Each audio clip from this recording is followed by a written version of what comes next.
하나님의 은혜가 여러분들 가운데 함께 하시기를 주님의 이름으로 축원합니다. 11장의 말씀에서 여러분 그 11장의 말씀에서는 하나님께서 이 스가랴로 하여금 양떼를 치게 했는데 하나님께서 더 이상 그 양떼를 불쌍히 여기지 않는다. 불쌍히 여기지 않고 죽는 자는 죽는 대로 또 망하는 자는 망하는 대로 이렇게 내버려 두시겠다라고 말씀합니다. 근데 여기 이제 사꾼 목자 또는 못된 지도자지요. 그런 사람이 지도자가 되면 그 백성은 여러분 여기 버려진 양떼처럼 고난을 당할 수밖에 없습니다. 예를 들면 11장 16절 같은 경우에 예수님은 어떤 분이셨어요? 꺼져가는 등불도 끄지 아니하시는 분, 마른 막대기도 꺾지 아니하시는 그런 분으로 묘사되고 있는데 11장 16절을 한번 읽어보지요. 같이 한번 읽어봅니다. 보라 내가 한 목자를 이 땅에 일으키리니 그가 없어진 자를 마음에 두지 아니하며 흩어진 자를 찾지 아니하며 상한 자를 고치지 아니하며 강건한 자를 먹이지 아니하고 오히려 살진 자의 고기를 먹으며 또 그 굽을 찢으리라. 어떤 목자입니까? 선한 목자입니까? 악한 목자입니까? 악한 목자지요. 선한 목자는 양이 예를 들면 한 마리가 없어졌으면 그 양을 찾기까지 찾는 것이 선한 목자예요. 그분이 예수 그리스도고요. 그러니까 오늘 여기 11장에서는 이게 이제 사꾼 목자 또는 거짓 지도자 그리고 오히려 그 백성들을 아끼지 않는 지도자라고 한다면 12장으로 넘어오면서는 이 세상 모든 나라들이 예루살렘에 몰려들어서 예루살렘을 치려할 때 여호와 하나님께서 그들을 구원하신다라는 말씀입니다. 12장 1절을 한번 읽어보지요. 같이 읽어봅니다. 1절 여호와에 관한 그러니까 이스라엘에 관한 여호와의 경고의 말씀이라. 여호와 곧 하늘을 펴시며 땅에 터를 세우시며 사람 안에 심령을 지으시니가 이르시되. 지금 여러분 그 성경에요 하나님을 묘사할 때 그 하나님 어떤 하나님을 묘사하느냐에 따라서 그 뒤의 내용이 여러분 거기에 따라 연결이 됩니다. 오늘 1절에서는 여호와 곧 하늘을 펴시며 땅에 터를 세우시며 사람 안에 심령을 지으시니가 이르시되. 어떤 분입니까? 창조주 하나님이지요. 능력의 하나님입니다. 그 하나님께서 지금 이 예루살렘과 함께 한다는 겁니다. 모든 민족이 지금 예루살렘을 치러 몰려왔는데 하나님께서 그 예루살렘을 지켜주셔요. 어떻게 지켜주십니까?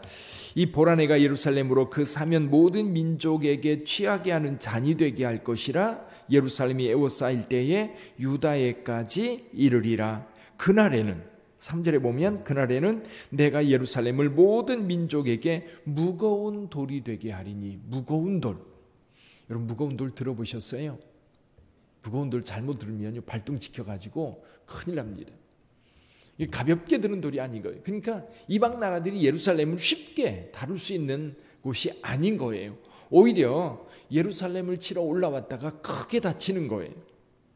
그래서 여기 4절에서 그렇게 말씀합니다.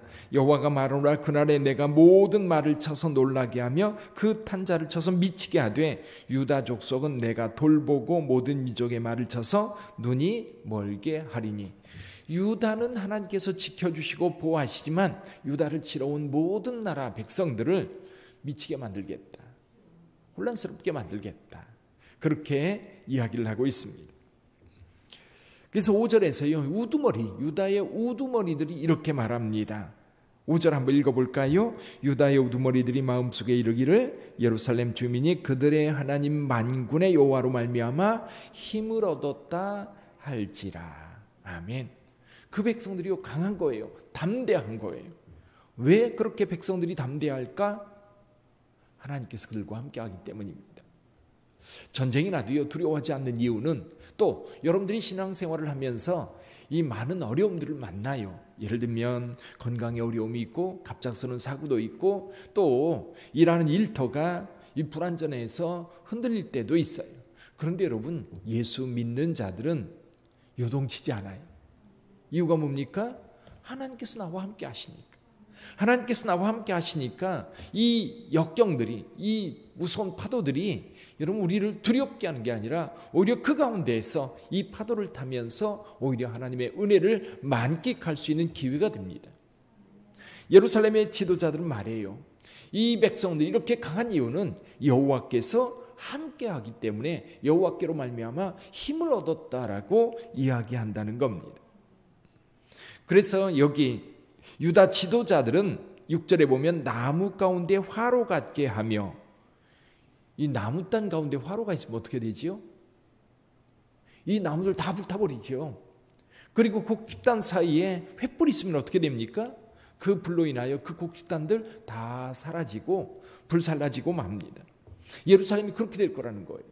예루살렘이 지금 이방 나라들이 몰려들어서 예루살렘을 치료할 때에 이 예루살렘으로 말미암아 오히려 이방 나라들이 다 망하게 될 거라고 하는 겁니다. 그래서 오히려 유다 족속이 모든 민족들 가운데 높임받게 될 거예요. 우리 8절 한번 읽어보죠. 8절 같이 읽어봅니다. 그날의 여호와가 예루살렘 주민을 보호하리니 그 중에 약한 자가 그날에는 다윗 같겠고 다윗의 족속은 하나님 같고 무리 앞에 있는 여호와의 사자 같을 것이라. 아멘. 우리 빛된 교회도 여러분들도 그렇게 될 줄 믿습니다. 약한 자도 다윗 같다. 다윗, 그럼 무슨 생각이 나요? 골리앗 앞에 서 있는 다윗, 조그맣지만 골리앗과 비교도 안 되는 것 같지만 골리앗을 물리치는 그 담대함과 그 믿음과 그리고 그 물맷돌 던지는 솜씨가 뛰어나서 그 싸움에서 승리했던 다윗. 근데요, 그때에는 이 예루살렘 거민들, 주민들, 약한 자도 다윗 같다는 거예요. 아멘.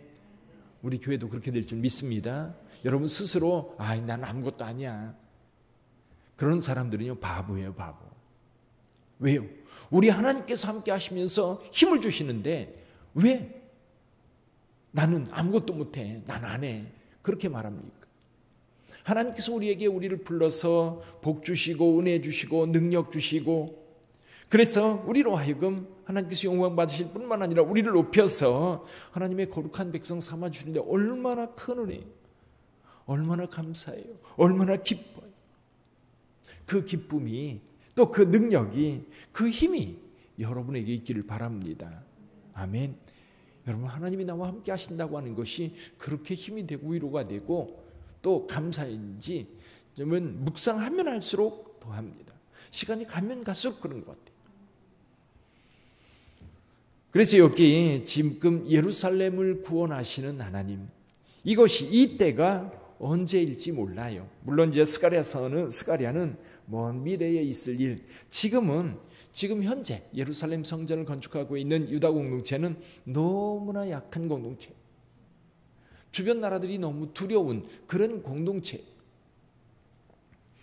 그래서 성전을 건축하면서도 그동안 저쪽 사마리아라든지 주변 나라들에 의해서 방해를 받았고 위협을 많이 받았던 유대인들, 그러다 보니까 늘 불안하고 늘 두렵고 조마조마한 그런 상황이었어요. 그러면서도 끝까지 지금 이 성전 건축을 해가고 있는 상황입니다. 그런데 하나님께서 스가랴를 통해서 예루살렘의 구원을 선포합니다. 주변 많은 사람들이 몰려와서 예루살렘을 치료할 때 오히려 너희가 힘을 얻어서 여호와께서 힘을 주심으로 인하여 그들을 다 물리치고 승리할 거라는 거예요. 아멘. 그 말을 들을 때에 유대인들의 마음이 어땠을까요? 용기가 나지 않았을까요? 힘이 나지 않았을까요? 여러분, 이런 역사적 사건이 한 번 있었어요. 이 이후에 한 번 있었는데 그때가 언제냐면 마카비 시대거든요.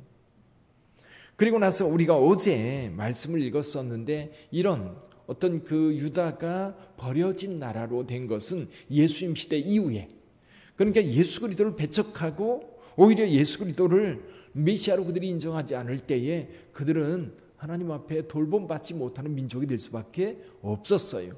몇 년 동안? 2000년 넘게. 그러나 이제 우리 하나님께서 예루살렘과 함께 하신다. 예루살렘의 구원을 보게 하신다. 근데 요즘 이게 1948년 이후에 1948년에 이스라엘이요, 이 텔아비브라고 하는 곳에서 독립선언을 합니다. 당시에 영국과 주변 그 연합국에서 이스라엘 독립을 약속했었어요. 근데 미적미적 안 하는 거예요.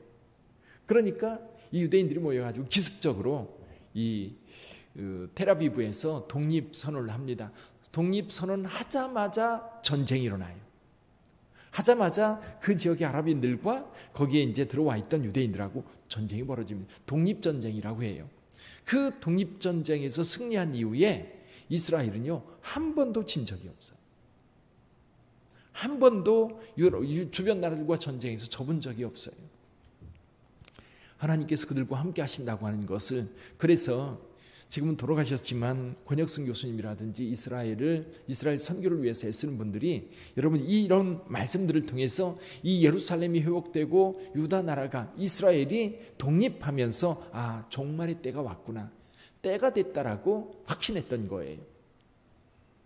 자, 그런데 10절 이하에 보면 특이한 말씀이 있습니다. 10절 이하에 10절 한번 같이 읽어보죠. 내가 다윗의 집과 예루살렘 주민에게 은총과 간구하는 심령을 부어주리니 그들이 그 찌른 바 그를 바라보고 그를 위하여 애통하기를, 독자를 위하여 애통하듯 하며 그를 위하여 통곡하기를, 장자를 위하여 통곡하듯 하리로다. 아멘. 11절, 12, 13, 14절까지 이 통곡한다는 내용이 나와요. 근데 이 말씀의 핵심은 사실은 예루살렘 주민에게 은총과 간구하는 심령이에요.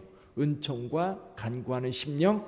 근데 지금 전쟁이 벌어져서 유대를 치려고 하는, 예루살렘을 치려고 하는 많은 이방인들이 몰려왔습니다. 그런데 이 예루살렘에 있는 거민들이 누구를 찔러요? 실은 예루살렘을 치러 온 자들을 찌르는 겁니다. 근데 이제 여기에 그를 바라본다라고 할 때에 이것이 두 가지로 해석이 돼요. 그 찌른 바 그를 바라보고, 이제 이런 겁니다. 내가 찔렀어요. 찔른 자가 그의 눈을 보는 거예요. 어떤 마음일까요? 물론 악한 자들은 그 눈을 보면서 여러분 이 죄책감이 없이 쾌감을 또는 승리감에 빠질지 모르는데, 이 유다 백성들 여기에 말씀, 내가 다윗의 집과 예루살렘 주민에게 은총과 간구하는 심령을 주는데 찔렀는데 그를 통해서 우리 안에 뭐가 일어나요? 여기 은총과 간구하는 심령, 즉 애통하는 마음이 일어나는 거예요. 근데 또 반대로 이렇게 해석을 하기도 해요. 그를 바라보고, 그가 누구냐면 상대편이에요. 찔림 받은 자예요. 찔림 받은 자가 나를 찌른 자를 보는 거지. 이 시각이 다를 수 있습니다. 찌른 자가 찔림 받은 자를 볼 수도 있고, 찔림 받은 자가 나를 찌르는 자를 볼 수도 있는. 근데 이제 요게 뒤에 예수님께서 십자가에 달려 있을 때에 요한복음 19장 37절에 보면 예수님께서 그 찌른 자를 본다라고 이 말씀을 해석합니다. 그러니까 자기 칼로 찌른 자를 예수님께서. 근데 사실은 옆구리를 찌른 자는 예수님께서 이미 숨진 이후예요. 그렇죠? 옆구리를 찌른 자는 실은 예수께서 숨진 이후에 그러니까 예수님이 죽었는지 살았는지 그걸 확인하기 위해서 옆구리를 찌르거든요. 그러니까 요 말씀하고 이제 찌른 자가 보는 거는 좀 안 맞는 것 같아요. 그 찔림 당한 자가 보는 것 같은. 근데 이 말씀에서는 찌른 자가 찔림 받은 자를 그를 보면서 애통해하는 그 모습. 근데 사실 이 모습은 예수님께서 십자가에서 돌아가셨을 때에 그 주변에 그 예수님을 바라보면서 애통해하는 모습이 상상이 돼요.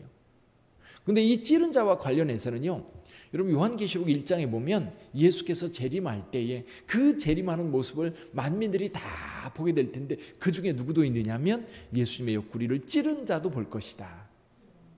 그렇게 되어 있어요. 어쨌거나 여러분 이 말씀은 예수 십자가 사건과 연관이 돼요.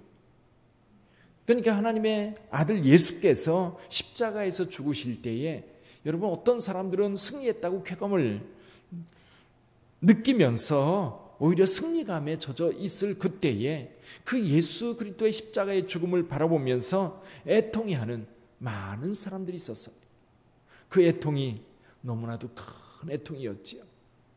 그러니까 여러분, 예언의 말씀이 미래에 이루어질 일들인데 이게 어떤 특정한 것에 딱 맞추어지는 경우도 있고 그것을 통해서 우리가 미루어 짐작해야 되는 경우도 있습니다. 오늘 본문의 말씀을 통해서는 두 가지를 볼 수 있는데, 하나는 예수 그리스도 안에 성취되어서 메시아를 죽인 그들의 애통함과 또 한 가지는 뭐냐면, 여러분, 죄책감 없이 살던 유다 백성들, 그 악이라기보다도 물론 자기를 치러 온 사람들을 물리치는 그런 장면인데 그 속에서 자기들을 돌아보는 거예요.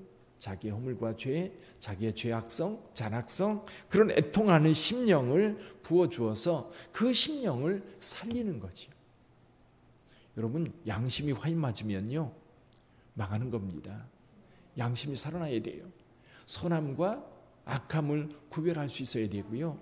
그리고 우리의 악함도 분별할 수 있어야 돼요. 내가 어떤 행동을 하는데 이게 여러분 그리스도인이라면 내가 어떤 행동할 때 이것이 옳은 건지 하나님의 뜻에 맞는 건지 아니면 내 욕심에 따른 것인지 이게 악한 것인지 구분할 수 있어야 돼요. 그걸 구분하지 못하면 세상 사람과 똑같아지는 거예요. 똑같이 미워하고 똑같이 싸우고 똑같이 내가 얻기 위해서 악착같이 달려들고. 근데 여러분, 그리스도인들은 늘 하나님 앞에 서 있는 자들이기 때문에 내가 어떤 행동을 할 때 그것이 주님이 기뻐하시는 것인가, 내가 이 행동으로 인하여 애통해야 할 것인가, 이것이 우리 하나님 앞에 어떤 모습으로 비춰질 것인가 늘 생각하며 행동해야 된다는 거지. 오늘 두 가지를 묵상해 보시기를 바랍니다. 하나는 예루살렘을 구원하시는 여호와 하나님, 그러면서도 또 한 가지는 우리 안에 은총과 간구하는 심령을 부어주시는 하나님, 애통하게 하시는 그 하나님. 애통하는 자가 복이 있습니다. 왜냐하면 위로받을 것이거든요. 어쩌면 여기 11절의 말씀은 십자가에 달리신 예수 그리스도, 그 처참하게 죽어가는 누구를 위한 죽음이었어요? 우리를 위한 죽음인 것을 깨닫고 애통해하는 많은 사람들의 애통을 우리에게 말씀하는 것 같아요. 오늘 또 애통하는 자의 마음으로 하루를 사시기를 주님의 이름으로 축원합니다. 기도하겠습니다.